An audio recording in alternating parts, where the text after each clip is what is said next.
Welcome to the Troy Kearns podcast. We discuss real estate investing, entrepreneurship, and business to help you retire and become financially free. Make sure you share this podcast with someone who could benefit from it and leave us a 5-star review. It truly helps me out. This show will mentor you towards financial freedom. If I can do it, so can you.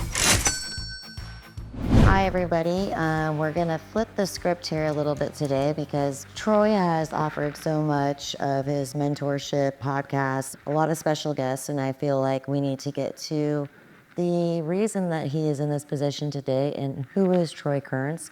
My name is Andrea Wardell. I'm the broker of Wardell Holmes Real Estate. I've been a friend, broker, mentor to Troy in some ways as well in all things Kansas City. But today, let's get to know Troy. So let's do it. My first question for you, Troy, is let's start with the beginning. Where were you born? I was born in Vancouver, Washington. That's actually Clark County, Washington, the Columbia City Hospital, 1977, December 19th, 1977. Okay, and when you lived there, how long was that? Did you move from another place? So I never actually remembered living in Vancouver, but that's where I was born. Okay. I grew up in an area outside of Seattle called Newport Hills, aka Renton, Washington. Okay. And then my parents lived there till I was like 5, 6, or 7, and then they got divorced. And so my mom, we skipped around a little bit. We can go into that if you want. But I ended up moving to, we finally settled into Issaquah, Washington. So from the time I was in 5th grade till I graduated high school, I grew up in a town called Issaquah, Washington. Okay, I think it is important to kind of go into what your life pattern looked like because many people that want to align themselves with somebody such as you, like we sit here at 1044 Main Street in Kansas City, Missouri. There is, office space for lease here. You have your millionaire mentorship program going on. But sometimes I think it can be intimidating for somebody that wants to see what you're doing from a, internet or in person standpoint, all of their successes, but maybe they say, well, I'm not good enough, or how did he do that? Everybody has a story, and motivation comes from the story. Okay. So let's start with that. So, so early on, when I grew up, like my earliest memories were like, basically of having a really like fun childhood until my parents got divorced. So once they got divorced, it was like my whole world like went upside down. And what I mean by that, like I lost all my friends, I was pulled out of a school, and I don't even like reflecting because I've moved my kids around. I don't think it was because I lost all my friends. I think it's because my parents were getting a divorce. Right. So I remember hearing like some, and my parents never even like have told me the reason or anything like that, even at now. But one thing I didn't find out till I was 43 years old, which is interesting, is we moved around a lot from like the time I was in 3rd grade till when I settled in, like a lot of times. And I found out my parents had actually lost their house to foreclosure. My mom had moved in with another guy who she ended up marrying, became my stepfather. His name was Carl. He's still around. They're not married anymore. But we ended up like couch crashing in many people's houses. And so, I went to several different schools for a short period of time there until we settled in. And then we were kind of emerged into this family, which, I have stepbrothers and stepsisters, which I really don't keep in touch with, but my other sisters do, Tara and Chelsea. And so I feel like I didn't have any control. Like that was a big thing for me. And I knew when they moved to Issaquah, I knew that everybody had money but me, and everybody had freedom but me. And so for me, from a very, very early age, I knew that money equaled freedom. And so I had to get to a point where, and I was always hardworking. Like there was I had the work ethic. I got that from probably my mom, and I got my salesmanship probably from my dad. I watched him interact with all sorts of colors, races, religions. He had the gift of the gab, and he could talk to people, and I picked that up as a young guy. And so, but I had a job, a paper route at 11. I mowed lawns at 8. I always wanted money. I wanted my independence. And so that's kind of the short version of that story. So, and I agree with that. Everybody has a short or a long version, and it's all relative to the experience. So maybe Right. somebody's parents didn't get divorced, and then maybe they didn't move around, but maybe they felt as if they didn't have enough attention, or one of their siblings was better, or whatever Right. it might be. But these things are all very important, and they're important at that age of your life. But for your clients in your program too. Like the hustle is something that is ingrained in you, whether you have it innately or you have to have it because you know what the outcome is. So how could you tell somebody that maybe is on the fence about joining your program or being driven in the way that you were, brought up and basically came here today to look at that as maybe a negative as a positive? Well, I'm going to go kind of a bunch of different ways because what you said to me hit me I think everybody's got hustle. The reality is it's what they hustle for. Sure. And so like you talked about me losing weight right before we got here. Right. And I never wanted that. Like I just was okay with being where I was at until I wasn't. And then I realized like I never said I'm fat, but I always felt like I could lose some weight.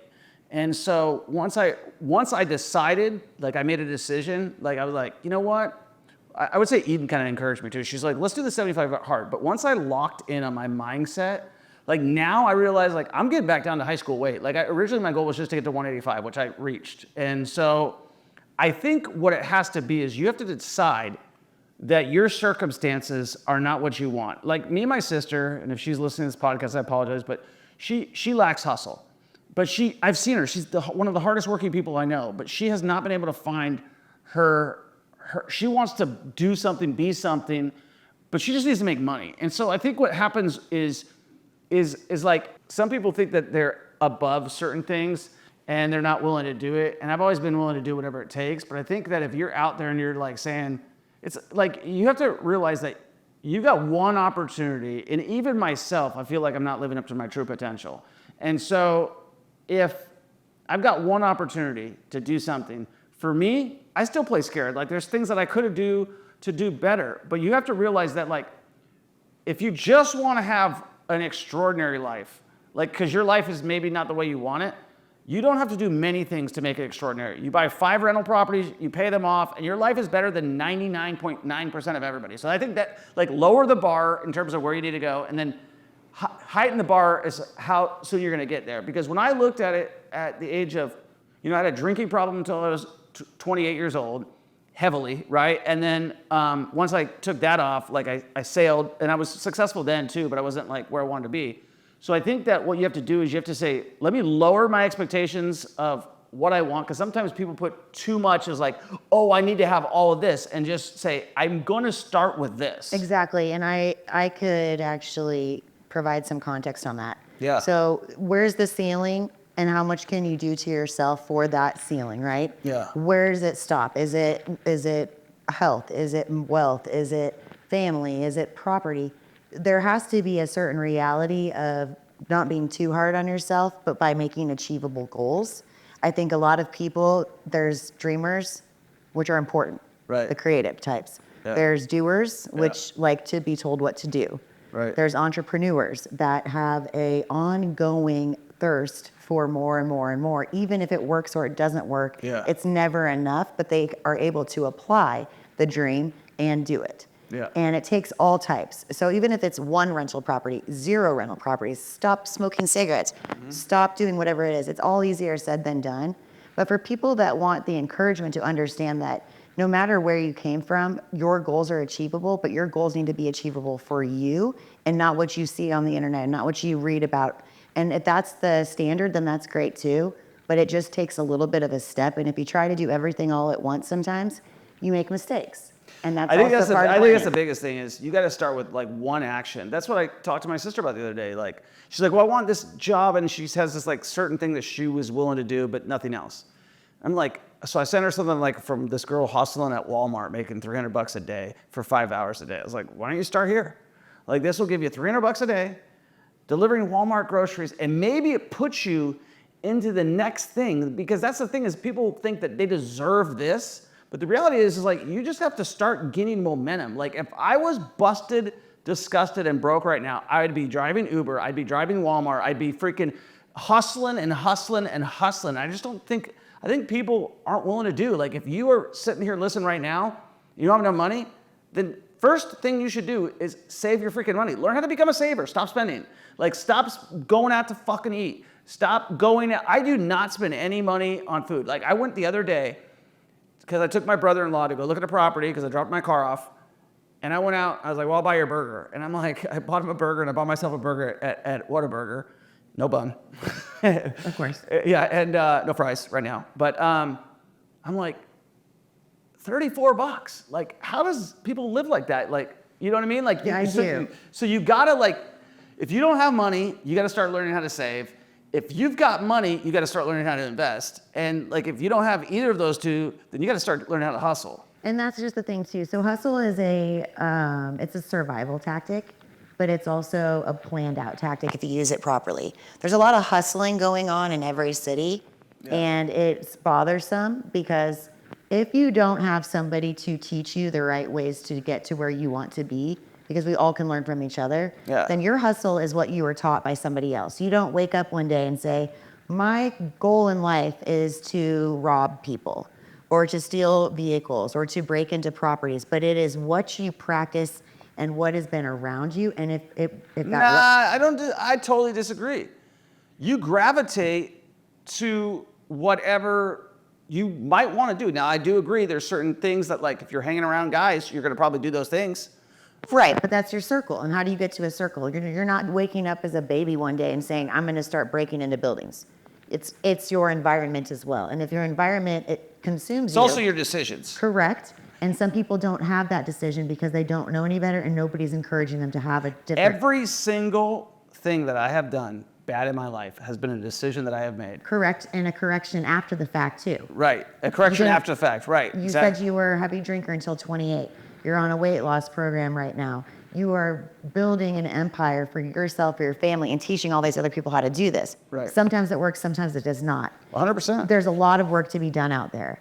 I use TaskRabbit from time to time. I like mentor. You told me about TaskRabbit. Well, exactly the point of it is that if you're going to go through the steps to put a profile out there and look for work, you actually are wanting to work, and it's or maybe not. Well, for me, it has been, Are you on TaskRabbit as a task? I could be if I needed to. I mean, I'm starting up a new business right now. What's it called? Dynacorp. Dynacorp. And it stands for Do You Need Any Help? And it is a vendor services. Do you need any help? Press 1 for electrician. Press 2 for a plumber. Press 3 for a real estate agent. Press 4 for a counselor. Press 5 for an attorney. Okay. And the reason for that is because everybody does need help, but I'm giving out help. As you give out help, of course, you have your program that people, are involved with. Right. But there's a group of people that have the same goals. And if you need to refer people out to your neighbor, to a random person, there's something to be said about good people that are wanting to make money, and then there's a monetary value for putting that all together. Yeah. Because I'm not running a call service, but I'm about to. Right. It's all about the connections. I wanted to build an app. I still wanted to build it. Like, I think it'll be something that somebody does, probably not me, because I don't have the skill set to build the app, and I don't have the monetary finances to want to invest in what it would cost to build an app for hiring out a team. But I would love to partner with somebody who has those skill sets, because what you're talking about is bridging people together. And like, I think, like, if you look at Turo, you look at Airbnb, you look at Skyscanner, you look at anything, if you could connect things, right, that's where you can make a lot of money these days, right? You connect services, people, whatever. I wanted to create one where, like, tools. Okay, if I got a hammer and you want to rent it out, like, somebody will pay for that. If I have a dump trailer and I own one, the only place I can go right now is either Home Depot or Sunbelt or United Rentals. But think about when somebody actually develops the app, is like, oh, cool, now I can buy that freaking jackhammer that I wanted because I could rent it out when I'm not using it. Like, there's so many tools that people have that they don't use and they could be making money on, and I see that as the next big thing, like bigger than cars. Collaboration of a collective idea. You get a storage unit and you have 7 people that have 7 tools, and then you guys share the storage unit space and you rent them out and you make money on that. For sure, you could do that. Like, there's all sorts of side hustles like that with Turo. Like, now you're like, oh, I'm going to buy that tractor because I can make money on that. It's going to start up all these little side businesses. I agree. Yeah, so it's called Toolio. It just has never been made. Okay, well, if there's any web or app developers out there. Full stack app developers is what Absolutely. how do you feel like with your business, your arena, your properties, that the upcoming and like software with AI and Chat GPT, how is that assisting you, and how do you think that looks for what you do in the Ooh, future? I love that question. So I don't think it's assisting me any ways yet, other than with documents. Like, I don't think I have to hire an attorney for anything these days in terms of like contract review, property leases. I think Grok is what I use. Like the other day, I had something on my list for, you know how things get on your list and you're like, you just never get them done. Administrative tasks. Administrative task. And I'm like, dude, I wanted to redo my lease. And I had sent it to a couple of attorneys and nobody responds to me because I'm relying on people. I literally sat with an hour and a half with my property manager, going through all of our leases, loading them into Grok, spitting it back out, going through it again, and I have the best lease that I've ever written, period. Same thing, legislation. I don't want to hire an attorney to go write a piece of legislation. Why wouldn't I go to Jeff City and build the bill and then solve the same problem? I can now do that because of Grok. I can build my own legislation. So I think, like, in terms of like, how is it going to help me? I think there's some things I could do with raising the capital for this building on it. Like, I think there's some things that that are going to, but I would really like to figure out a way that we could place tenants better than going through Zillow or going through all these other things. I think that is something that has not happened yet. I think in terms of, realtor things, like even like, I was using Zillow, I don't know, since 2014 or 15 to get leads and stuff like that. They haven't advanced much in the last 10 years. So I don't think there's a lot of advancements with agents and technology, but whoever gets that going on. So that's a big trend right now. Zillow leads that I pay for my company are the best leads because it's actually a human going on Zillow proactively wanting to connect with somebody, right? So that's a human experience there. But there's not much vetting. There's not much vetting, but the fact of the matter is if you answer the phone, you vet them, and you determine if this is going to be a solution. Right. With ChatGPT, I had an epiphany, which probably everybody's like, oh, I already knew this, but I'm long-winded in my mind and in my brain dump and how I type things. Yeah. So refining my thoughts, because you take the emotion, the human part out of it, you make bullet points. I've made logos that I would have paid for. Yes, all of that stuff. Like even business plans. Even this, even like having a brainstorming person. Like, oh, you know what? I was thinking about doing this. Like, what's the best, I want to build a REIT. What's the best tactical way to go about it? Here's where I'm at currently right now. It is like or I want to write a letter.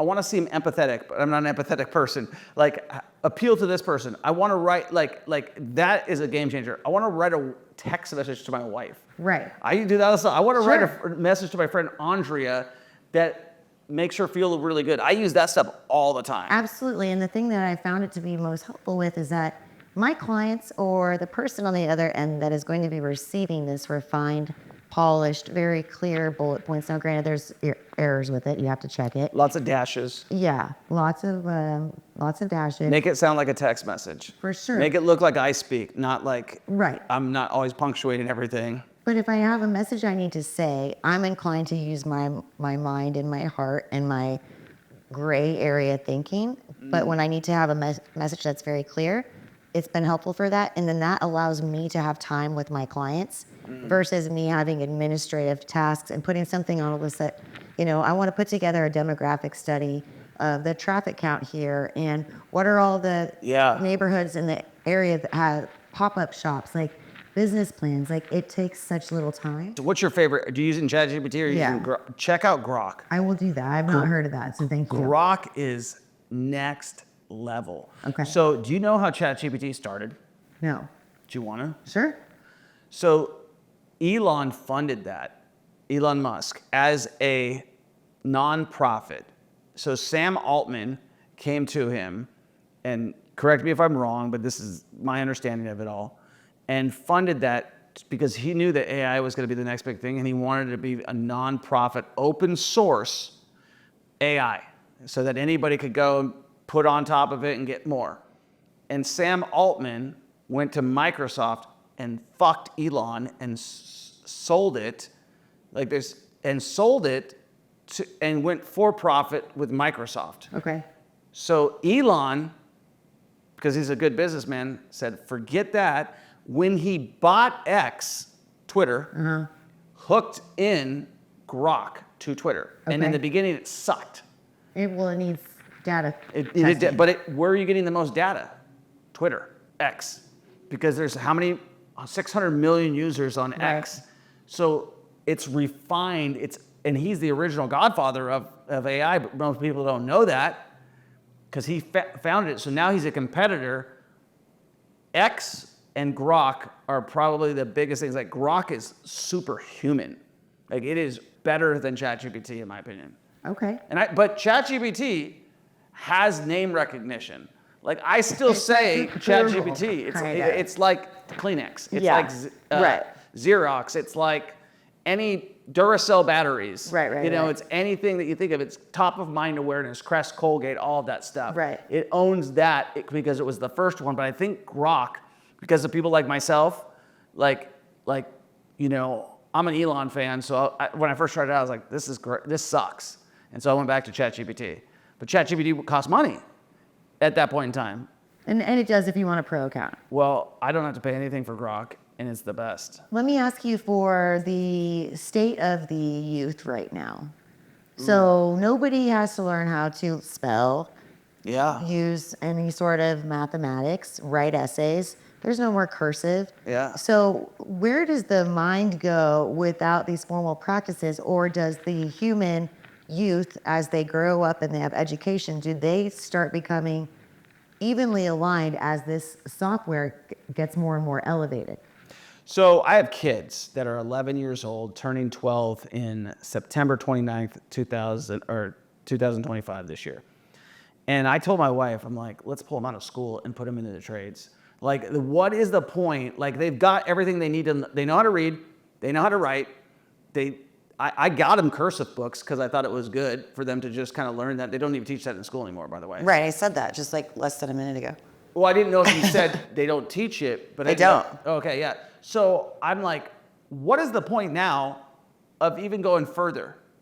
I would love to put them in a trade school. So I'm teaching my kids. Part of our whole journey to Kansas City was like me getting that 11 acres. I told you were a part of that, and I was like, I really want to find something big. You knew that. Like I wanted to find, nobody thought I wanted to move to Platte County, but that's been the perfect place for me to be.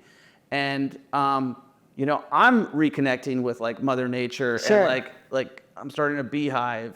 Cool. I've got like a garden. I've got like all these things. And I'm getting to teach my kids stuff that I didn't even know how to do. So that's very interesting that you say it that way, because in my opinion, the internet, the video games, the apps, the AI and all that stuff becomes more isolating from a socialized child or adult. Yeah. People are using ChatGPT as like somebody to talk to at night. But for your mentality of it, it's a little bit of that, but you're actually going back to more of a formal way that was hundreds of years ago, where you're living off the land, you're self-sufficient. And I think the trades are very, very important. Well, listen, they can say they're going to get robots to do things and stuff like that, and that's great and everything like that. That'll probably happen at some point in the future. But I don't think, if you can't think and you can't do stuff, you got to go back to the thinking and the doing and the working. And so I haven't used really anything that I learned in school, so I think it's a big freaking waste of time. I'm spelling bee champ. Okay, so same with me up until 1 grade, and I spelled laugh wrong. L-A-F, I think it was. So didn't study. But I feel like,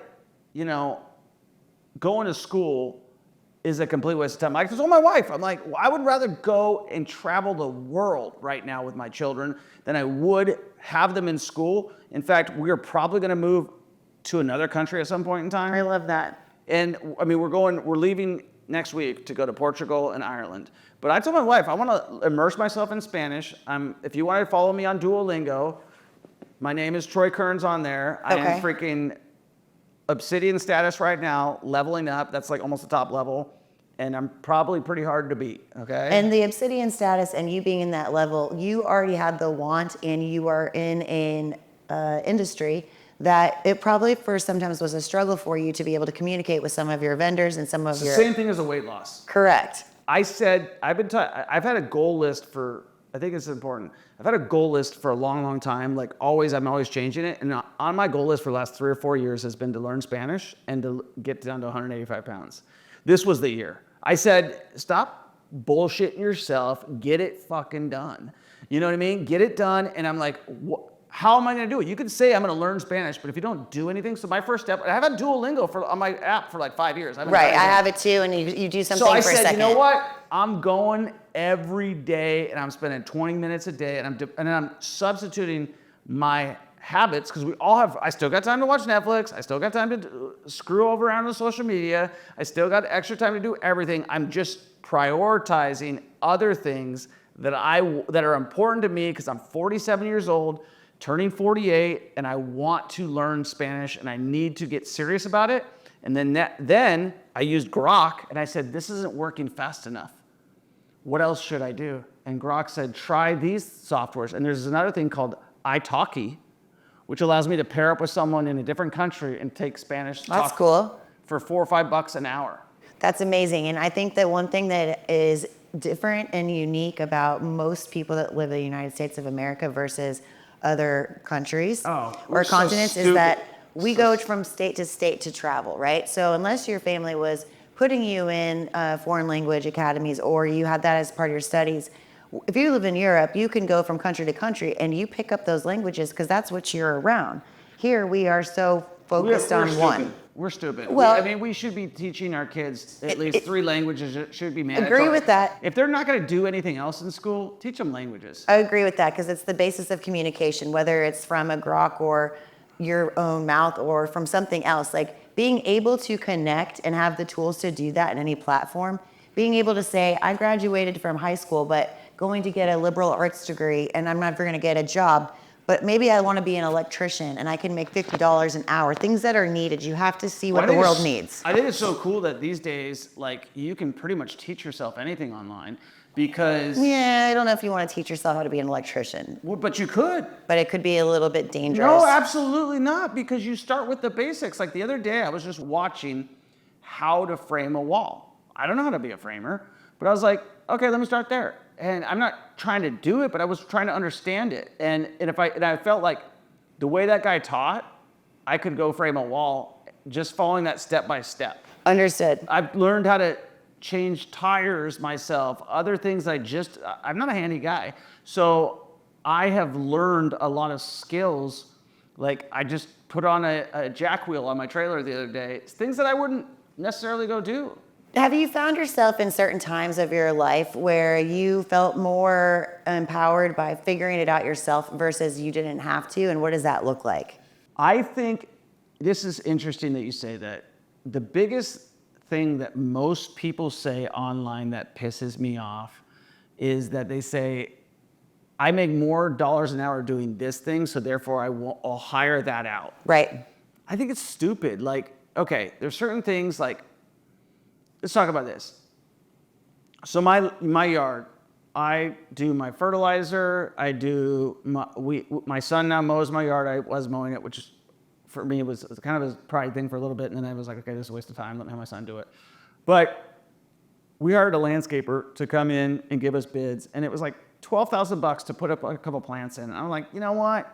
What's gonna make me happy is not spending $12,000 to pay someone to do something that I could do and teach my kids how to do. Right. So I think that's the big thing is like if you know, I know people like to wash their car. So I think if you're hiring everything out, if you're ordering Uber Eats and it's like, get real, like make your own food. Like, we all get there though. And that's when you don't have a plan in place and when you're so overwhelmed with the things that are on your plate that it's almost consuming to say, I can't water my flowers today. So I'm paying this gal $10 to water at my house. That's nothing for me.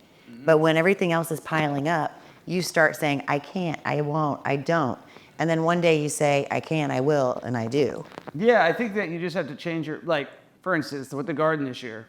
So I learned one thing. I was like, I should have put a weed mat in. I knew going in from watching other people that the weed mat was the way to go. And I talked to my neighbor who doesn't do a weed mat, and he's like, I wouldn't do one. Now, I can't keep up with the weeds. I don't have that much time to do that. And they grow like crazy out here, as you know. And so I think that, but I wouldn't have learned that. And even though our garden is fantastic, like I got a lot of stuff that like I kind of just threw it in there. It didn't take me that long to do it. It's fascinating when it starts growing. It's like exciting. Dude, zucchinis are just popping out. No, I know. You're like, oh my God, I didn't see that flower yesterday. And that's putting you back to the basics of what matters, which is the earth and people. Hey, thank you so much for tuning into our podcast right now. I am so happy that you are here. You are in the right spot to be getting inspired by other people that have just achieved their goals so that you can achieve your goals. Do me a favor. Leave us a 5-star review. It really helps us grow. And give us comments and feedbacks. We read those. It helps us grow. The most important person in this podcast is the listener, right? And so if you give us your feedback, it will allow us to create a better podcast for you. And make sure you enjoy the show and leave us a 5-star review. So, Troy, because you are a mentor and a teacher, how do you find some of these platforms that we're talking about to impact your millionaire mastermind group? What do you mean? Well, so you're a human and you're teaching humans through your years of experience and through different speakers and through different platforms. What keeps you relevant as a human versus people looking at these other sites that they can just research it themselves? How is there a difference? Well, and let me, there's really one big difference. The one big difference is you can't ask YouTube a question. You can ask Grok a question, but you can't get like real life opinions. And so what I mean by that is I always say in any of these videos I do, I say, get started investing in real estate. You don't need me to do it. Just go get started. The biggest thing with coaching is you make mistakes, and when you make a mistake and you don't know what to do, you need a phone call. Sure. And that is the one differential. But even guys I coach, if I just sit there and talk all day, they don't learn shit other than theory. Until they do it, you don't learn anything. Agree. So you have to do the thing, no matter if you're on YouTube learning it or if you're hiring a coach learning it. You've got to take action. You have to apply it too. You have to apply it. If I go out there, and I have learned so much on our house, like out on the farm. Like I just called Chillicothe Beehive place today because I'm going to start beehives next year. And the lady's like, hey, do you want to work the state fair? And I was like, yes. I was like, sure, I'll do that. Now, if I was that, saying, oh, well, I'm worth $50 million, I'm not going to go and volunteer my time because my time's worth so much money. But I want to learn how to do beeves. And so, why wouldn't I go volunteer at a fair? And what is that opportunity going to look like? Am I going to meet someone there? So I think that too many people value their time too much because of what other people, influencers, say your time is worth. But the reality is, if you're not connecting with people, give you an example, perfectly good idea today. I was driving, I went from my house to UPS, and then I drove down and I saw fire department in front of the Federal Reserve building, and so I was being snoopy, and I was like, something's going on over there. So I pulled out, saw some guy in a nice outfit walking across the street. Turns out I had been to lunch with him. I'm like, he's the lead of Downtown Council KC, Sean Byrne. So I'm like, hey, what's going on? And he gives me all this insight and all this information that's going there. Then I told him, we're talking about where I'm going to Ireland. He's like, I just went. And so just having that connection, because I decided to stop and have a conversation with someone, putting yourself in those types of situations on a day-to-day basis, I get to know people. I agree with and that. that's what you have to do. Like, how do we get to know each other? Well, organically, but also through a platform. No, by communicating. Well, for sure. Because people don't know this, and this is hilarious. I literally sent the same message to, I would guess, 100 agents that I'm going to buy 40 to 60 houses next year in Kansas City, Missouri. And not one person responded to me. Or no, sorry, 3 people responded to me probably out of that hundreds of messages I sent. You were one of the 3. I think you had Corey respond to me. I was there with him. This was an opportunity for him. No, but I'm just saying, you got him on top of me. He connected with me. He did a great job nurturing that relationship. And then, but because we communicated, those other people, I met with them, I'm like, they don't know what the hell they're talking about. And then when I met with you and your team, and the fact that I remember what you were wearing that day and everything like that, I'm like, she's willing to get down in a dirty basement. I got respect for this chick. But if you were like, my time is here, I'm not willing to go with this guy and go to her, when was it? A Thanksgiving? Thanksgiving weekend. I love that you're mentioning that, not because of how you and I met, but what I believe is the crux of any sort of industry is truly communication. Yeah. We had a meeting today, and Agent is struggling right now, so she stopped showing up. But just because you stop showing up doesn't make the struggle go away. Yeah. I think the biggest thing when people start saying that my time is more valuable, it is filtered and fueled completely by anxiety of the mind. Yeah. And you made a lot of lifestyle changes. When you didn't have those lifestyle changes, would you be able to do beehiving right now? Would you be able to do all the things you were doing? No, your mind and your anxiety were cluttered up by something that was not allowing you to connect back to the basis of all business, which is communication. Yeah. I learn daily from everybody and anybody. And it makes me amused when I have a random interaction with somebody. And that's really the purpose of being human. Yeah. And humans will be here until we're not. I have theories on that we won't get into. But if we can utilize our human nature, make somebody smile, make a connection with somebody, let some of the infrastructure, the administrative stuff be taken care of by the things that are at our hands and devices, then that's great. But it's so very important to connect because that's something that you cannot recreate. Well, you have to be able to, if you want to get where you want to go in life, you need other people's help. For sure. And so, like, you know, earlier you were talking about, like, well, what about people not having the hustle? And the first thing that popped in my mind was this book that I'm listening to on Audible right now. And it's about this guy who went through the Auschwitz situation, and he saw souls just breaking down, and then he was one of the soul guys that survived. And it was all about mentality. And I think that, and you know, I'm a big World War II fan. Like, I watch a lot of World War II and Korean War stuff. Like, in terms of a fan, I'm not like a fan that it happened. I'm a fan of the history. And what you find out is there's just a lot of cowards out there. And there's a lot of people that are going to buckle under pressure. And we all have high anxiety. Like, I've had panic attacks. I've had things that have happened. Like, I just interviewed a guy the other day that I'm actually a great guy who specializes in anxiety, who had debilitating anxiety and stuff like that. We all have anxiety. Some have it worse, some have it better. We all have forms of depression. Some have it worse, some have it better. We all, you know, what about the people that don't have legs? Like, what about the people that don't have hearing? It's all relative. Right, like, get over yourself. Like, Well, get over yourself, sure, but it's all relative. So you could look at a family dynamic and go, wow, that mom and dad and their 4 kids and that beautiful house. You truly don't understand what's relative to that family dynamic behind closed doors, right? Right. All you can do. Well, what about the guy from astronomy? Who? You didn't hear about this? No. There's this CEO. You have to have heard about this. The guy who cheated with his chief people officer. No.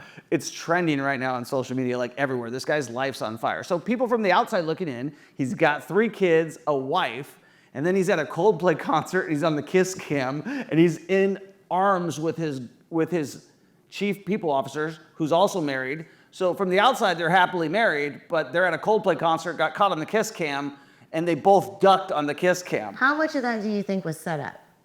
You think that was a coincidence? Oh, dude, let me show you. I don't think it is. I don't think anything is a coincidence. It might not be, but it is. Like, if I show it to you right now, you're gonna. It is trending so much on. See, I don't have a lot of time to look at that kind of stuff because my time is so valuable, but I do have time to sit here and chat. Okay, well, let me just show it to you. Oh, here it is. Listen, that's called not addressing what's going on at home. They were not happy in their marriages, so they did that, whatever it might be. Do you see them both duck out of the picture? Well, maybe they're just shy. I don't know. No, you get a Coldplay Maybe guy somebody- goes, they're either having an affair. Maybe somebody stole my truck because they needed to help a friend move. We don't know. But what we do know is how we handle anything that goes our way. I know, but like, And what did Mayor Lucas do for you? well, Mayor Lucas is not involved in theft. Well, he's on the KCPD council. What happened or there? KCPD board of. Yes. What happened there, and I filled out a survey yesterday that Kansas City Business Journal sent out to all business owners as to how you think that the city is addressing all topics of the city, whether it's from a small business standpoint to beautification, whatever it is. Not one thing is one person's fault. What happened there is I'm glad I had Let me OnStar. tell you something. If I ran Kansas City, and I would never run for mayor, well, ever's a long time. I don't plan on ever doing anything like that. I'd have this place cleaned up like you don't even know. The problem is this. What you need to do, and this is not going to be popular with everybody, I don't even care. But the first thing is you start with the clean streets, okay? Like if you go in the east side where I own a lot of properties, there's garbage everywhere out there. You know what?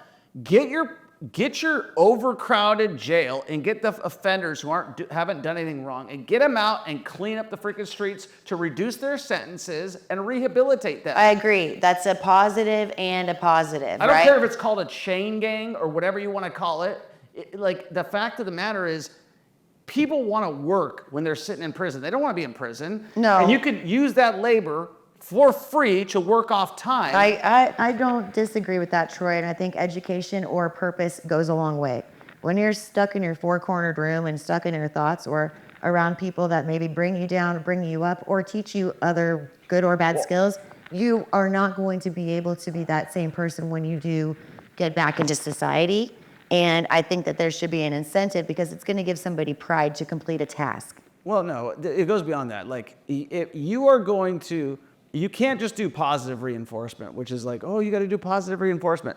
Listen, dogs understand who the master is. They don't just understand positive reinforcement. Humans understand positive reinforcement and negative consequences. If you're going to break into people's houses, I bet the guy who broke into your car probably got off a slap on the wrist and probably Not at all incarcerated. The vehicle was recovered. It was a very, very sophisticated ring. But at the end of the day, the videos were sent to the police, the information, Oh yeah, but the guy we got the other day, he's not going to get in trouble. There's not enough manpower or woman power, whatever it is. It's not about that. They don't care enough. The biggest thing is we don't have a big enough jail. Listen, do what Joe Arpaio did in Phoenix, Arizona. Build some tents, throw those freaking jerks in prison, pull them off the streets, and let people know there's real consequences for crime. Well, and then also we have a lot of vacant property here. We have a lot of vacant churches and schools. We talked about this. Create a satellite facility, maybe for different levels of... I say throw them in tents. Don't even bother with it. Well, there's a lot of tents that are around the properties right now, too. And I had a very big incident in Kansas City, Kansas. What happened? Well, I own a property there, and the alleyway... Triflex? Yep. The alleyway, I had my tenant that lived in the back move out. She didn't feel like it was a good fit for her anymore, but in addition to the potholes that would truly pop your tire, there were a lot of people that were just living back there. Can we talk about potholes for a second? Yes. 311. No. I hope you guys hear me, whoever can make the decision. Asphalt is the worst thing to put on roads. If you put concrete, you'll never have potholes. Concrete also cracks, though, when you have... So what? Well, the filling in of the pothole. You cut it out and you put new concrete. What do they build bridges on? What do you build your house on? Would you build a house on asphalt? No. Why? Well, because that's not how you build a house. But why wouldn't you? Just because that would never happen. Okay, but what I'm saying is... But concrete cracks also. Crack is fine. You can fix a crack. Asphalt deteriorates like nothing. You have to take care of it every year, and everything sinks down like it's like putting a concrete foundation in your city. Everything should be done in concrete, not asphalt, is what I'm saying. Well, I don't know that I agree with that or disagree with that. There's nothing not to disagree with. It's But- absolutely fact. Maybe it's a material, maybe it's a something you could have one of your groks write some legislation on. Yeah, well, it doesn't affect me, like, at the bottom line. I just know that if I was running the city, that's what I would do. Because what they're doing is they're manipulated by guys who are in the asphalt company to tell them it's a better surface. And it provides people jobs because you don't have to do as much work on it because they're constantly resurfacing asphalt. And you don't have to resurface concrete because it lasts forever. Like if you look at the sidewalks in Coleman Highlands, they're all built in 1978 and they're all still lasting, and you can come back and cut one out and put a new one in. But with asphalt, you can't do that. The trees in Brookside and Coleman Highlands bust the concrete sidewalks up like to a point of like I don't know, 6 inches in a diagonal that you would trip Yeah, over. but those were poured in 1978 or 1950, and if you could come in and you cut it out and They put a do new it. piece, and it's fine. I think that there are many things that we could grapple about, from the city infrastructure, from what you would do, what I would do, what the people want to do. I think at the end of the day, everybody needs to do what's best for the common good, and that's easier said than done. I think that if you could Do you learn... really, though? I do, Why? because it's easier to do what's right than to not be proactive. Would you do what's best for the common good? I believe that I do. Always? Pretty much always. So how do you make Except for I can't say I'm like busting up concrete in the streets. But what I try to do, and this is relative to me, is what is right for the situation and the big picture. And how does that affect this situation? How does it affect this person? What's the problem-solving skill set here that can make this get to a finish line? You have a different skill set than I do. You know, everybody does. But at the end of the day, if it's not yours, don't take it. If you want something, go make it, and be kind and be proactive, or don't do anything, but don't make it somebody else's problem. And if you need help or you need tools, ask for them and apply them. And if you don't want to do that, that's cool too. I think that at the end of the day, you've got to look out after yourself first and be able to help other people by looking out after yourself. Sure. And if you don't look out after yourself first, and you're always like a bleeding heart, and you're trying to help everybody else, you don't help anybody. Sure. But if you have the money and if you have the money to help people and the power to help people, then you help everybody. And that's the problem is, like, a lot of people get into politics or into business for the wrong reasons. But if you have the right heart and you get in there, like you seem to have the right heart, then you can help a lot of people. I've helped a lot of people, and you know, I would argue to say, like, I've given money to a lot of people, but I will very rarely give money to a homeless person. Yeah, and I feel like most of the issues when it comes to the unhoused is drug and alcohol related, or schizophrenia, mental illness. It's 90% drug and alcohol. Most of the unhoused are not Probably 95% almost. are not the ones that are stealing anything, not the ones that are breaking into cars. They're surviving, and they've gotten to that place because of their life story. Everybody has a journey, everybody has a path. Since I've known you, I've seen 6 or 7 versions of your transformation. Mm-hmm. I've seen you on, pooping roses on Easy Street, flashy. I've seen you kind and compassionate. I've seen you inventive. I've seen you authoritative. I've seen you basically like Dog the Bounty Hunter. I've seen you as the millionaire mentorship mastermind. I've seen you as a father. Like, everybody will evolve if they want to. So It doesn't matter if you're unhoused right now. It doesn't matter if you own 2,000 houses. It's just a matter of what the relative nature of your actions do for you first and foremost, and how that affects other people. And there are ways to make your life what you want it to be, and that's easier said than done. I would say that I could use help in that area. What area? Getting out of my way by focusing so much more on others. But ultimately, every day is a new day to learn. And every day I wake up positive, and every day something insane or something great happens. Say that part again. You need help on what? Well, I would say that, over every chapter or years of your life, you become a different version of yourself. Now, your ethics and your morals, those could change. For most people, they don't, unless something, gets it to that position. If I could improve on myself, I would take more time for myself. What's the biggest thing that you want to improve on right now? Health. What specifically? Lifestyle. Putting more emphasis on other people's situations than really taking the time to focus on my own. So, like, I could stop smoking cigarettes. I have all the Chantix sitting there. So I don't think you need the Chantix.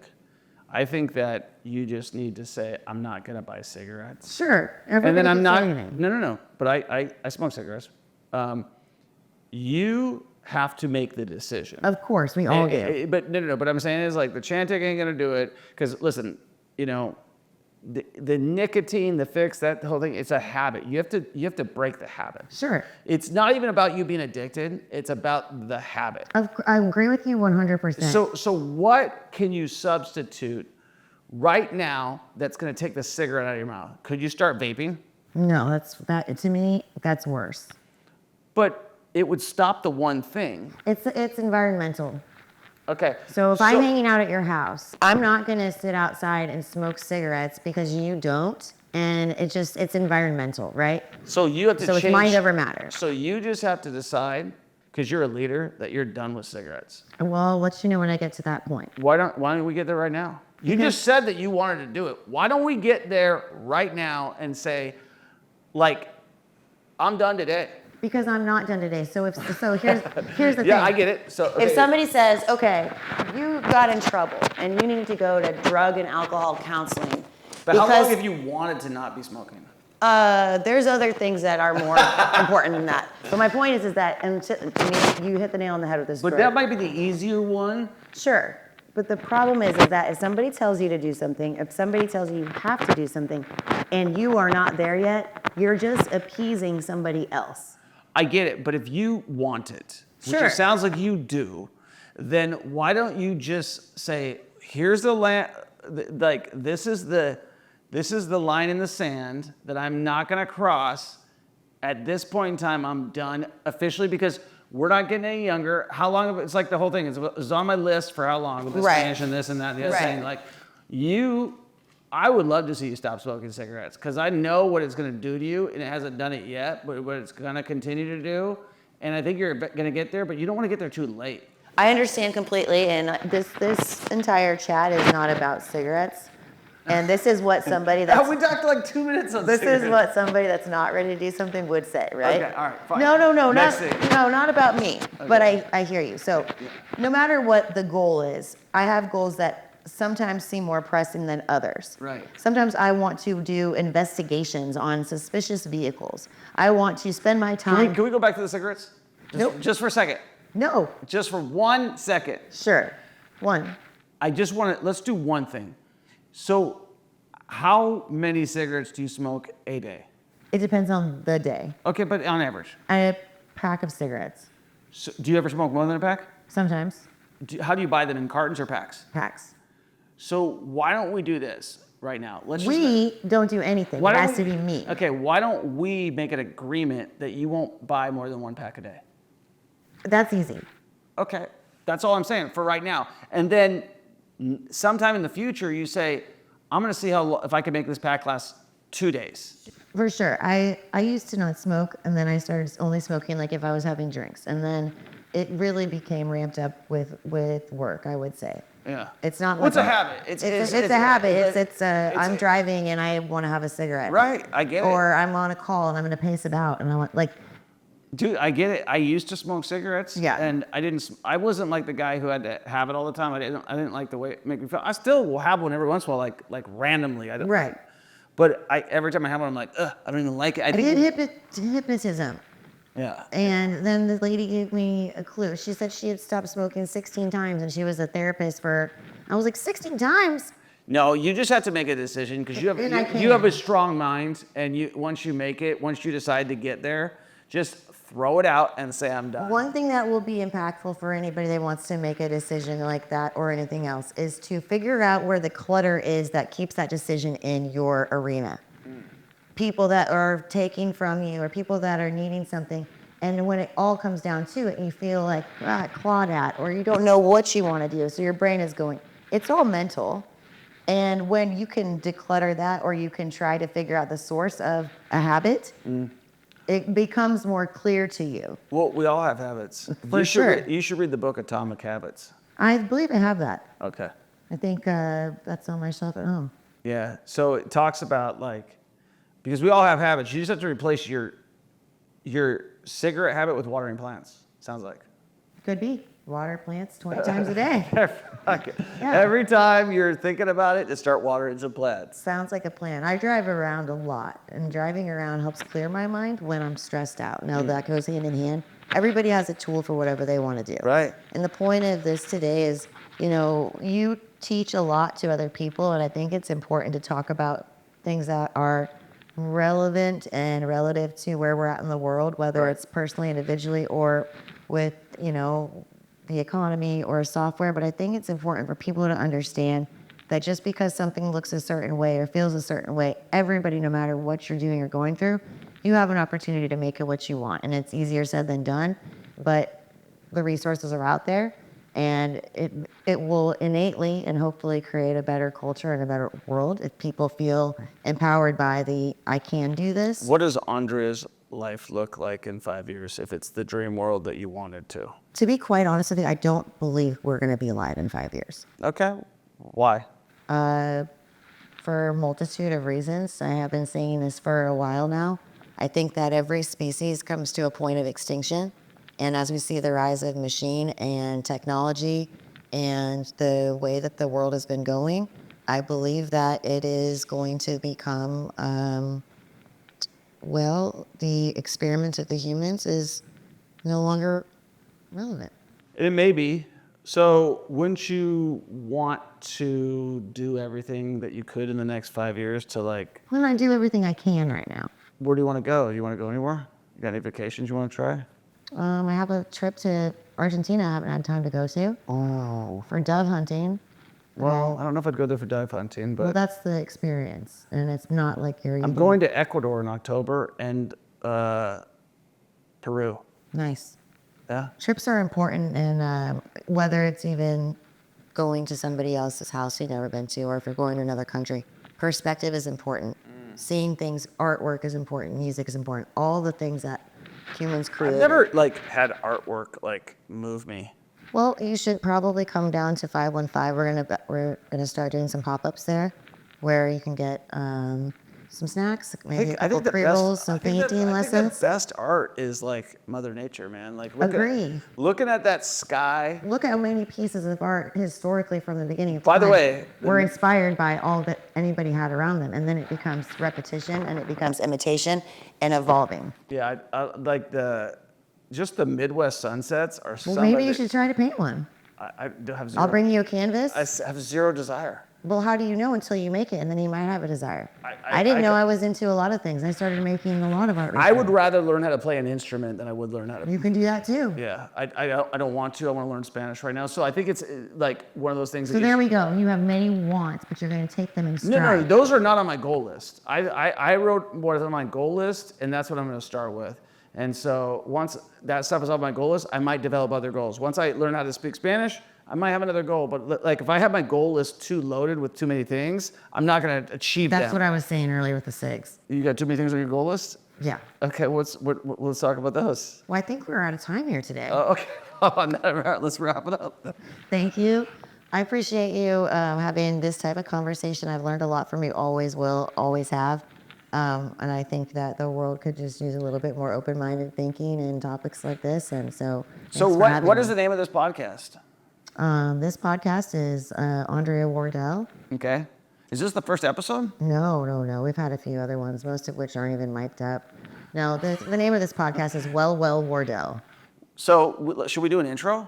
No, this is actually just you and I chit-chatting, and you like to ask most of the questions, so I thought, we had no script here today. You didn't know what was going on. We blindly met for many times, but I was like, I know what I want to talk about. Yeah. And I think people need to get to know the other side of certain things. Yeah. And that was important for your followers. Yeah. To listen to some of your goals, and hopefully you can help them align theirs. Bienvenidos, amigos. All right. Yeah. All right. So. Te amo. Te amo. Hasta la vista, baby. Hasta la vista, baby. Lo siento, entiendo. Oh, I'm sorry. No. Entiendo. Entiendo. E-N-T-I-A-N-D-O. E-N-T. You understand? Okay. Just saying. Okay. I can get through, but I have not been doing 20 minutes. Otra vez. Yes. Otra vez, cerveza, por favor. All right, Ethan. All right, cool. Have a good weekend. See ya. Man, I am so happy that you turned into the Millionaire Mentorship Podcast. It's something that I've been working on for over 3 years right now. We're up to 150 podcast episodes. A lot of them are virtual. A lot of them are in studio, which is what we prefer. If you have a guest that you think that should be on our podcast, all you gotta do is comment who it is. And we'll reach out to them, or if you want to reach out to them and reach out to us, we'd love to have them on a show. We're looking for entertaining, inspirational people that, just like you hear on the podcast every week, that can bring value and help our listening audience achieve their goals. If that's something for you, comment down below and let us know.